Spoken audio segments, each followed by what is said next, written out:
প্রচন্ড গরমে মানুষ নাজেহাল, কিন্তু ভোট প্রচারে খামতি রাখলে চলবে কেন?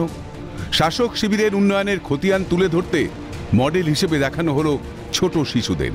কেউ সেজেগুজে, কেউ পিঠে ব্যাগ নিয়ে এই তীব্র দাবদাহে হাঁটল কয়েক কিলোমিটার। ভোট বোধ হয় সত্যিই বড় বালাই। এ ছবি দক্ষিণ 24 পরগনার ভাঙড়ের।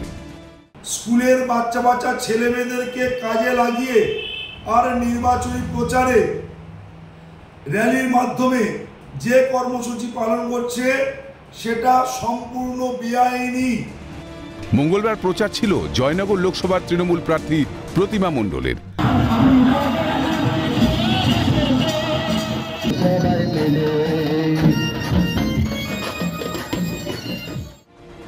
মিছিলে পা মেলান প্রার্থী প্রতিমা মণ্ডল সহ ক্যানিং পূর্বের বিধায়ক শওকত মোল্লা। ভাঙড়ের বোদ্রা থেকে নিমতলা পর্যন্ত 3 কিলোমিটার পথে প্রচার মিছিলেই শিশুদের ব্যবহার করার অভিযোগ। যদিও অভিযোগ মানতে নারাজ শাসক পক্ষ, নির্বাচন কমিশনের নজরে আনতে চায় বিরোধী শিবির।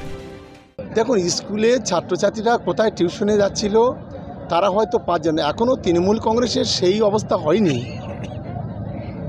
যে বিধানসভা থেকে লক্ষাধিক ভোটে তৃণমূল কংগ্রেস জিতবে সেখানে ছাত্রছাত্রীদের নিয়ে মিছিল করতে হবে, এটা তো আমরা একটু অবাক হয়ে যাচ্ছি। আমরা নির্বাচন কমিশনের কাছে শওকত মোল্লা এবং জয়নগর লোকসভা কেন্দ্রের তৃণমূল কংগ্রেসের প্রার্থী প্রতিমা মণ্ডলের বিরুদ্ধে অভিযোগ দায়ের করব। ভোটের প্রচারে স্কুলের শিশুরাও বাদ পড়ছে না। গরমের কথা মাথায় রেখে যখন রাজ্য সরকার স্কুল ছুটি দিয়েছে, তখন কিভাবে অমানবিকতার নজির দেখিয়ে বাচ্চাদের র্যালিতে অংশগ্রহণ করানো যায়? প্রশ্ন তো উঠবেই। তমাল সরকারের রিপোর্ট, ক্যালকাটা নিউজ।